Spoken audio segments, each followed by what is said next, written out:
Hey, this is Matt Miller. You listen to me every day, I hope, on the Tape Podcast with Paul Sweeney. I've got a new podcast, though, that I'm running alongside the Tape with my friend Hannah Elliott. She's the car reviewer from Bloomberg Pursuits. We call it Hot Pursuit, and we tell you everything you need to know or want to know about new cars, about the automotive industry, about car events.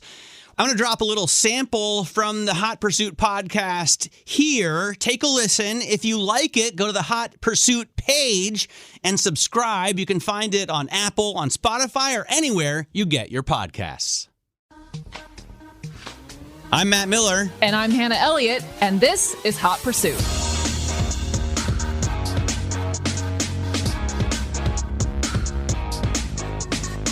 All right, we have really got a special guest today. Jason Chinuk, he is the North American CEO for Ducati. And it's no secret, Hannah, that I'm a pretty big Ducati fan. Obsessed. Yeah, that's fair. I think I'm about to get my 20th Ducati. Wow. And I've known Jason since he worked at Lamborghini. He was the marketing director at Lamborghini. I still remember the first day that I met you at the New Jersey Motorsports Park. When you were teaching me how to drift an Aventador. Oh, yes.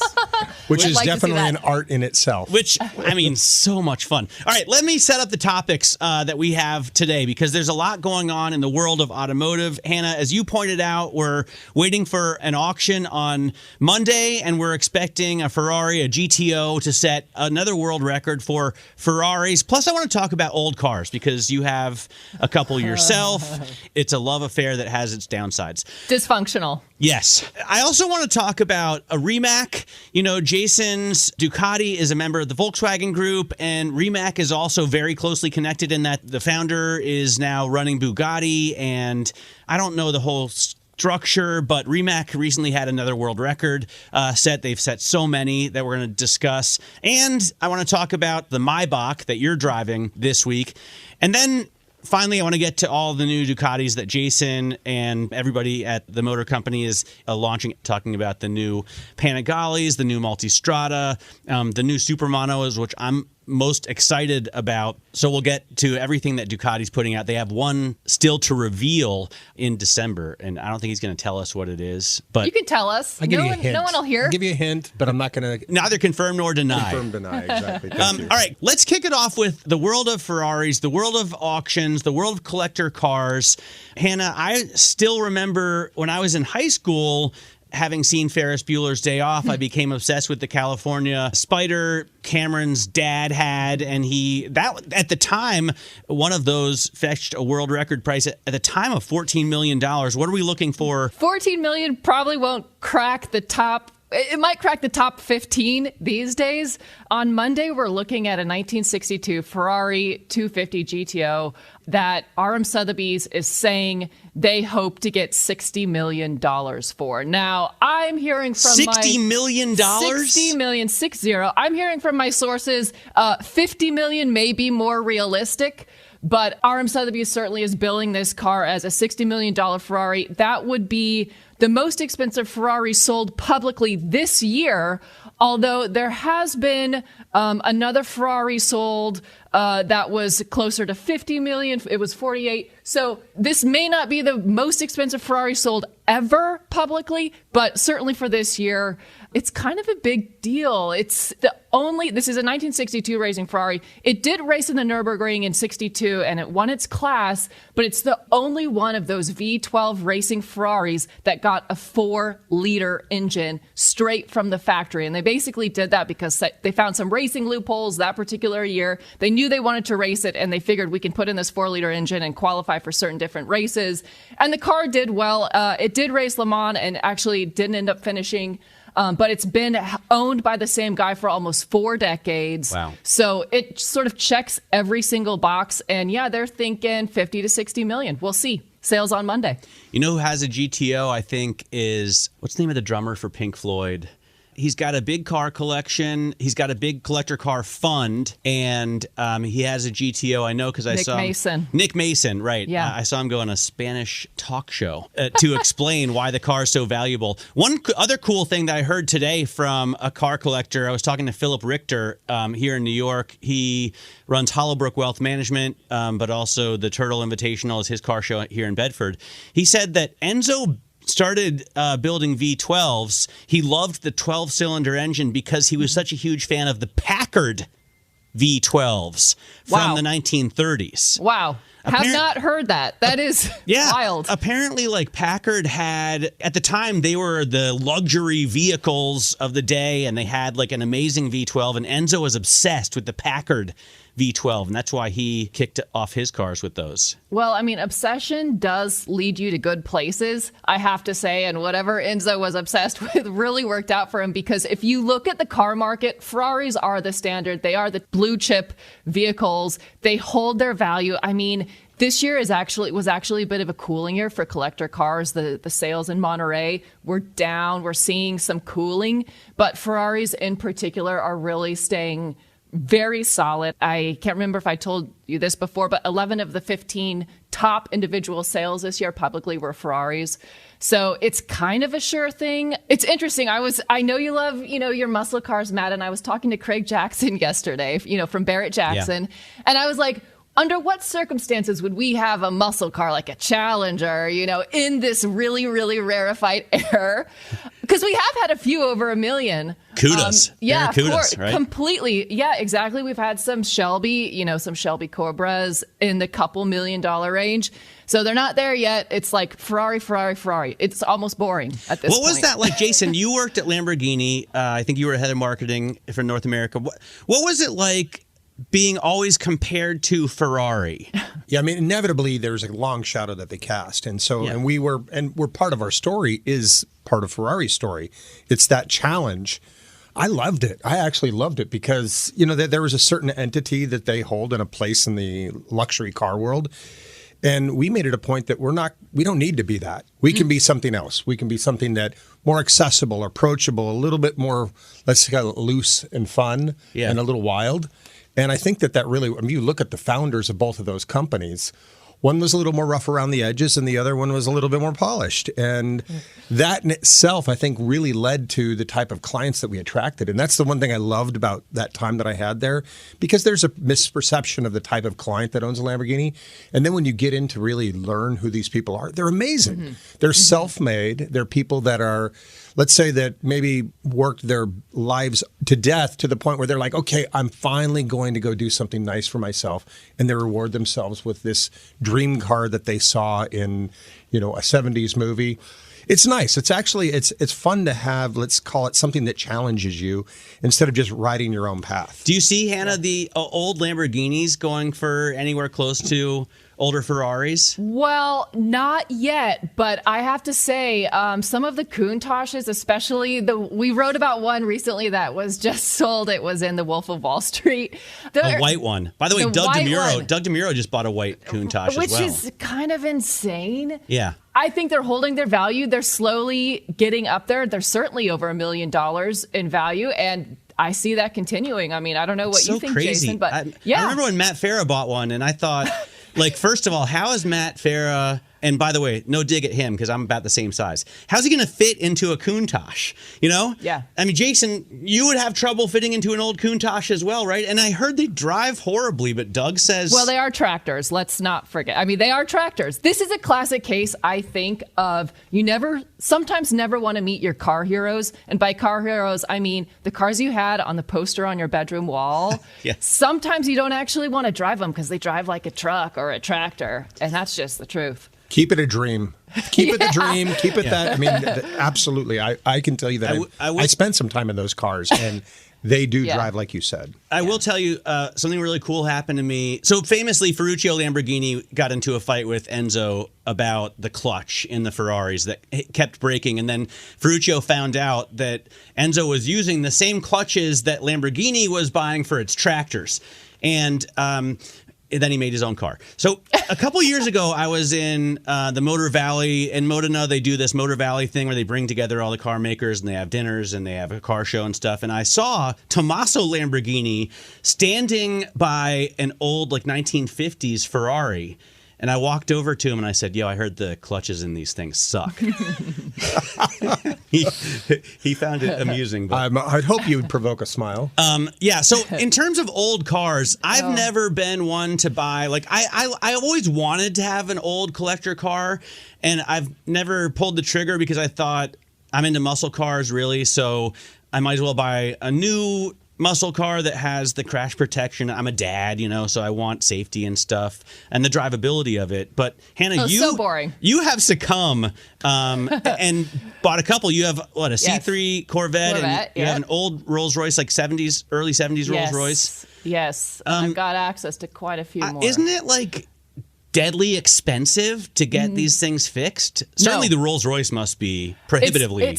Well, look, there's that famous saying, there's nothing as expensive as a cheap Rolls Royce, by which they mean you can pick up an old Silver Shadow. I've got a Silver Shadow. You can pick up an old Silver Shadow for under $20,000. But, the costs of fixing the hydraulic brakes and, the alternator continually going on the fritz can be expensive. It can be a dysfunctional relationship. And I had a really good run driving sort of a combination of a couple different old Rolls Royces and the Corvette. And yesterday on the way to work, I did have a fail to proceed in the Rolls Royce, which was really annoying.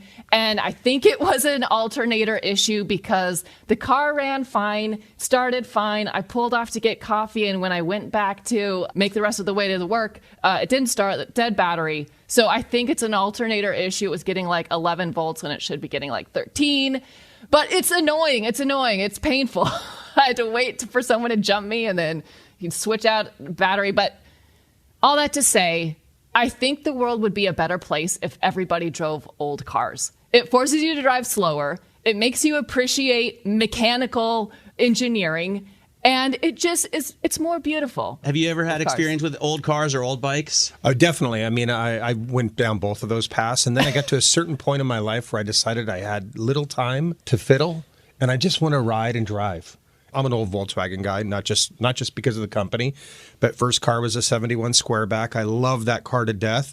And I still even romanticize. I mean, I'm on Bring a Trailer and all these other things to wait to see if the perfect one pops up, which is completely insane. There's no reason I need that car. But if the right one shows up, baby blue, 71, then I'm there.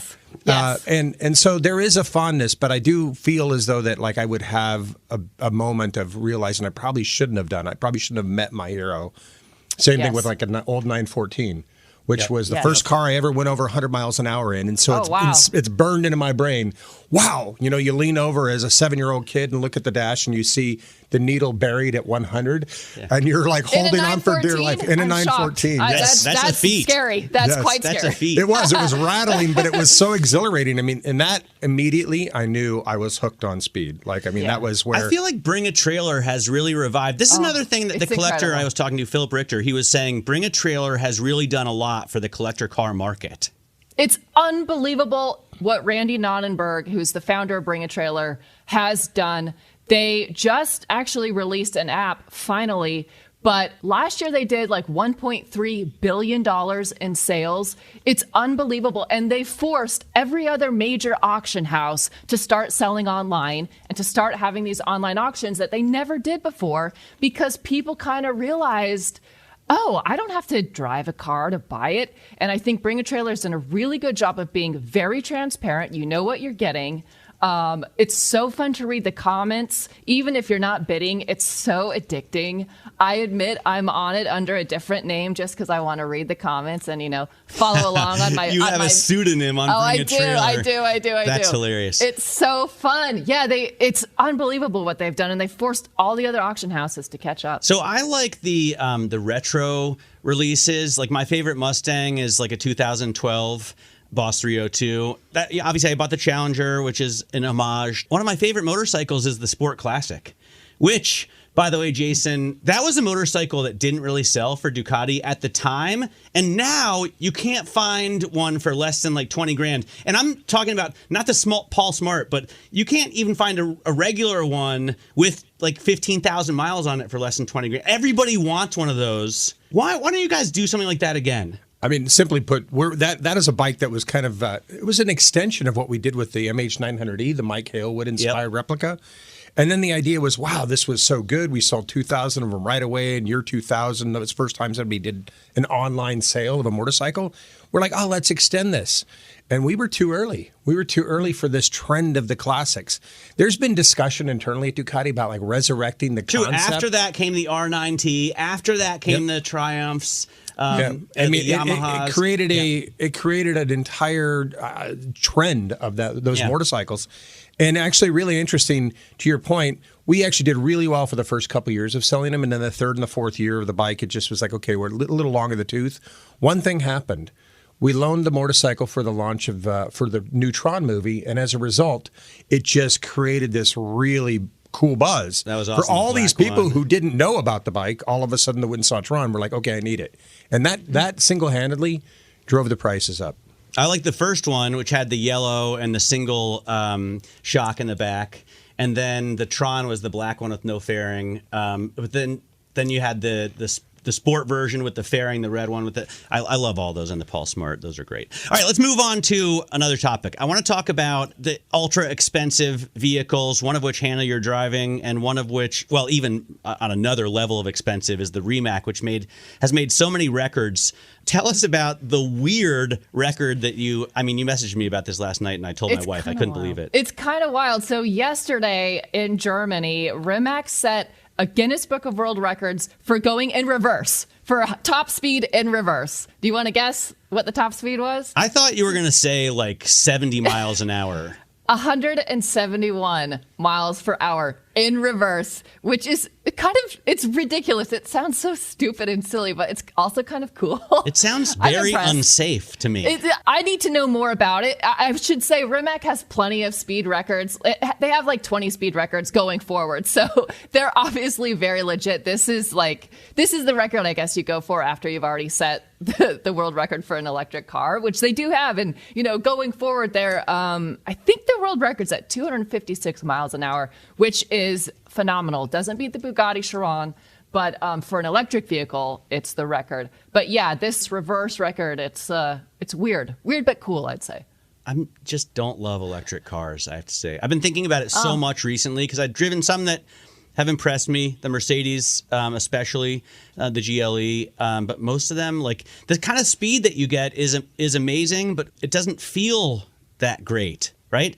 I haven't driven a Remx, but I've driven the Chiron, and it's awesome. Mm-hmm. It's like earth-shattering. Yes.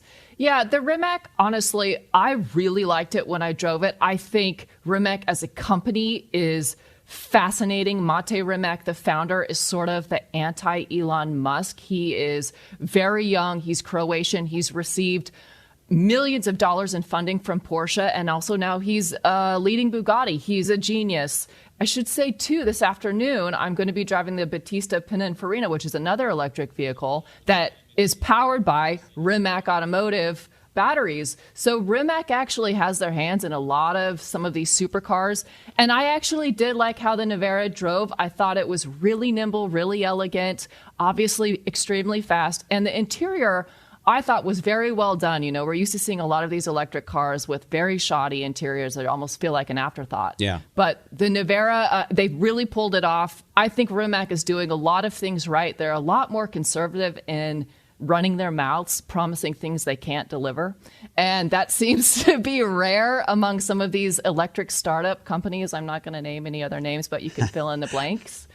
So yeah, I just think it's cool. I think Remx is, they're having fun. I saw their team. I talked to Mate in August in Pebble Beach, and he is just very humble. He's a family man. He leads a quiet life. Well, because I was wondering if you got him on any bikes, Jason. Have you ever given him a? Not that I'm aware of, but I could only imagine what that could be.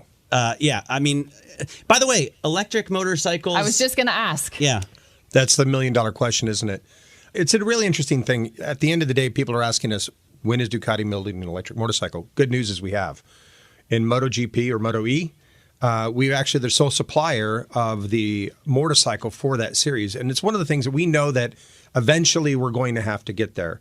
But the battery technology right now is really, really challenging for motorcycles because you don't have the same energy density as you do with an internal combustion engine.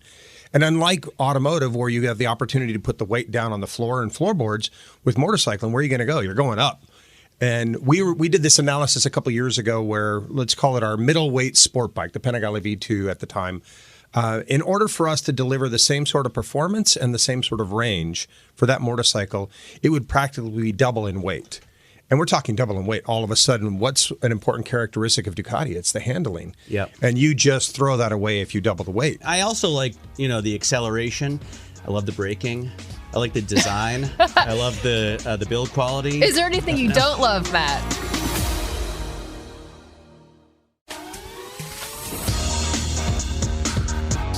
Jason Chinuk, you are the CEO of Ducati North America. You guys have released a string of bikes, some of which I find absolutely fascinating. So let's just run through them real quick, starting with the Supermoto, because that's, to me, an amazing opportunity. You can get now girls and guys out on a Ducati doing Supermoto for real.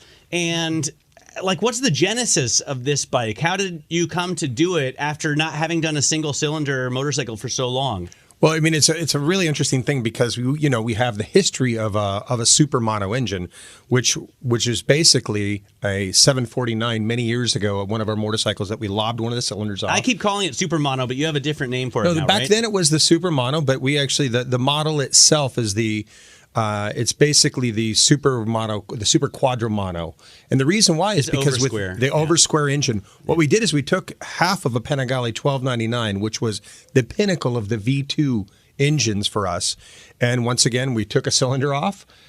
We took the horizontal cylinder off of the motorcycle and kept the vertical, and then made sure to balance it out right. And we have a motorcycle that when the engine is mounted into the chassis, it's 333 pounds, and it will be delivering almost 75 horsepower, 74.5, and with a full race exhaust system that you're only going to use for the track, of course. Of course. I mean, Jason, I'm curious. You said earlier that, it's inevitable that you guys will do an electric bike, but why? My question is why? Why? Because that's part of it has to do with our requirements as a manufacturer being part of this larger group. But we're not specifically set on electric. Just to be clear, our objective here isn't to build an electric motorcycle. That's not the box that we're checking. We're checking the box of how do we reduce our carbon footprint. Simply, how do we be a responsible, sustainable company in terms of what product we're bringing to market? And electric is one of the boxes. It's one of the areas for us to look. It seems to be the one that's getting the most attention, so we have to pay attention to it. Are people asking for it? Absolutely like customers? Not. No. Yeah. They're not. And that's actually a point that seems to be not wanting. People don't want to discuss that point. But maybe they will after Moto E, because the Desmos Adichie was only in race form until people asked for it for so long that you had to finally put it out. Well, and that's part of our strategy in terms of Moto E. It's if we're going to do this, we're going to do it at the highest level, and we're going to use that as an opportunity to be a real world R&D lab. I mean, that's what we're getting out of it. We're starting to set times that are actually in line with what we used to do in World Superbike, and so we're closing the gap. But what better lab to be able to experience that and find a way for it to trickle down to the final consumer? But to your point, Hannah, we're also looking at other technologies. For example, simple things that have been done in automotive for years, but it's never been applied to motorcycling, like cylinder deactivation. Like the V4, the rear bank of cylinders. Yeah. Whether you're at low RPMs when you're riding in town or you're at low RPMs when you're out on the open highway and you're just not cracking on the motor, the bank of rear cylinders will deactivate, and actually it's definitely good for a heat transfer, for fuel reduction. So there's those sorts of things we're looking at. Also, alternative fuels, which we know MotoGP is going to be going to 100% alternative fuels in a couple of years, and so that's an area that we're looking at as well. So I think there is that area of us being a big company, let's say big in terms of our world, and trying to find a way to be responsible in actually what we're doing and bringing new product to market. And so this is something this is why E is definitely one of the solutions. By the way, the cylinder bank deactivation, which happens on most of the multistradas, I think does not happen on the new multistrada on the RS, the V4 RS, because that goes back to the desmodromic valves, which I'm so pumped about. Hannah, I have had 3 multistradas, twins, and I was waiting to get the V4 until they put a smaller front tire on it, which they did with the Pikes Peak last year. And then I told Jason at one point, like, but I want desmodromic valves on it. And he was like, wait till next year. Yeah. And so now, so there are some perks. Little birdie. Yeah, that's great. Yeah. now It it's was out, and I'm pretty excited about that. And of course, it's not. I'm not a sales prevention officer. I'm not going to tell somebody to not buy a motorcycle. But I also know that I will be hearing it for a long time if he went out and got the Pikes Peak. And and then the RS came a couple months later. So tell us about the new Panigale that you put out as an homage to the 916. And a lot of people will say that the 916 is one of the most beautiful motorcycles ever penned. But I think it didn't even have 100 horsepower, right? And this one's going to have basically 2. Well, the original 916 was just bumping right above 100, just barely. Yeah, but this thing, it is perfectly put as an homage to the original 916 for a matter of recognizing its place in history for Ducati. One of the most iconic motorcycle designs ever. In fact, if you ever Google up the word superbike, usually the 916 is what comes to mind right away. And it was important for us to celebrate that because part of our heritage is actually a really important part of who we are and what we've done. And especially as we look at the current design of the motorcycle that we have today with the Panigale V4 series, I mean, the ability to find that livery and to be able to connect it with that model and then spec it out with all of the best stuff. I mean, from the carbon fiber wheels to the dry clutch but things that are actually real world. I had actually a client texting me last night as I was flying into New York, asking me, should I get it? Should I get it? I'm like, do you love it? Yes. Okay, then you get it. And that's what it inspires those people that are serious collectors to get it. And actually, right now, I could say as of today, because I checked with my sales team, we've sold out of our North American production of this motorcycle, our allocation, gone in one day. That's good for you, but depressing for those of us who haven't ordered one yet. Sorry, Matt. Yeah. I'll get you on the list. All right. So I'm very excited about all that. There's a new bike coming. There's one more new bike that you guys have to premiere in December. And I don't know what it is, but I remember one time when I met Magnus Walker, I think we were in Geneva or maybe in Frankfurt at a Lamborghini unveiling. You had put a bike out that was like unveiled at the same time as a Lamborghini, and they had kind of the same livery. And it was so cool. And that partnership makes a lot of sense to me. So Italian. Yeah, it's Italian. They're both love it. like in Bologna, basically. Yeah. And I just get it. But this next bike you're going to put out is a collab. And it's not with Lamborghini? It's not with Lamborghini, and it's definitely a departure from what people would maybe normally expect. There's some collaborations where it's an obvious, right? It's a gimme. This one is a bit of a stretch for us, but it's actually, like I said, to you earlier, I've seen the bike in person. It's just beautiful, elegant, the perfect collaboration. And we're going to be hosting it at Art Basel in Miami the first week of December. So that's where we're going to unveil this motorcycle. And I think that there's a great opportunity for us to be able to reach actually a little bit of a different audience with this. And that's the one thing that as a brand, we're always trying to do. How do we stretch but stay true to who we are? And part of it is the design. And I can tell you that our design team, Andrea Ferraresi, along with the other designers from the other company, worked very closely on the details of this motorcycle to bring something to market that I think will be a bit unexpected. You mentioned reaching an audience. This is a self-serving question because I'm going to get a Scrambler full throttle in a couple weeks to try. I have to imagine that the Scrambler is your best-selling bike. Is that true? I mean, Matt has all of his fancy, expensive, extremely powerful bikes, but honestly, I love the Scrambler. Agreed. Totally agree. Is that actually your best-selling model? Is that, when people think of Ducati, is that what they actually think about? Actually, no. The Scrambler had, when it first came out, it was part of this, kind of on the tail end of this trend of postmodern, heritage-influenced motorcycles. And it did very, very well for us, and consistently it does well. But it's very interesting to see that since the shift of the pandemic in the motorcycling market, we've really seen a lot of our growth in terms of our volumes and in profit going to our higher end product. And Interesting. The Scrambler has been great because it allows access and entry to Ducati, into the entire world of Ducati, but through, let's say, something that's unintimidating and fun. I personally still have my Scrambler Desert Sled I've had for 5 years now, and I get on it and I ride it and I love it. 800cc air cooled, it's 70-something horsepower. Fun. It's just fun. Easy and fun, yeah. And that simplicity of riding it reminds me what got me into motorcycling in the first place. But then, of course, I like to get on a Multistrada V4 rally and crack the throttle triple digits on open roads. So it's great that we have that broad breadth of product that allows people to find their way into Ducati as well. So, and these current versions of the next gen Scrambler have been spectacular for us because we've been able to add a lot of the technology to the motorcycles, making them, I'd say, definitely safer, more easily accessible, more approachable, riding modes and all of this stuff, but still have that kind of classic design that's been a little bit more modernized.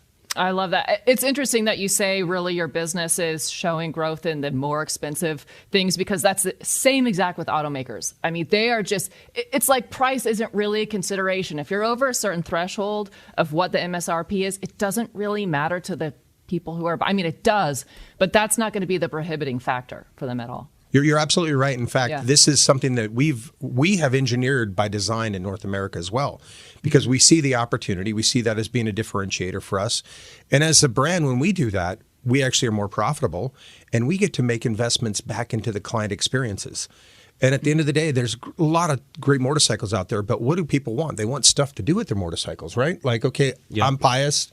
Matt, you're probably a little biased about the greatest motorcycles in the world, but it doesn't mean anything unless you have something to do with it. So we have been really investing on creating experiences for these clients that go beyond just you own it and you get a look at it at the garage, which is definitely an ownership experience. Love it. Yes, to open the door and go, oh, yeah. But what do you actually do with it? And that is what people are looking for. That's what really matters. And that brings substance to the ownership experience. Jason, it's been great having you here with us in the studio. Thanks so much for joining us. Jason Chinuk is the CEO of Ducati North America. And we didn't get to the Maybach because Hannah is driving, I don't know which one, but a Maybach, and I wanted to get her take on it. But Hannah, at some point, you're going to write a story about it, right? Yeah, we'll have the review in a couple weeks. It's the Mercedes Maybach GLS 600. It's their big, expensive SUV, and it is kind of fabulous. So look forward to that in a couple weeks. You can read all of my coverage on Bloomberg at Bloomberg Pursuits, and follow me on Instagram at Hannah Elliott XO. You can follow me on Instagram as well at Matt Miller 1973, and you can watch me on Bloomberg Television every day at 1 p.m. You can listen to me on Bloomberg Radio every day from 10 to 1. We're also on YouTube, and one other cool thing is that the Bloomberg Business app is now available on Apple CarPlay and Android Auto, which is super cool because you have it in your dashboard and you can click on any of the podcasts or any of the live programs as well. Thanks very much for listening. We'll be back next week, same time, same place. I'm Matt Miller. I'm Hannah Elliott, and this is Bloomberg.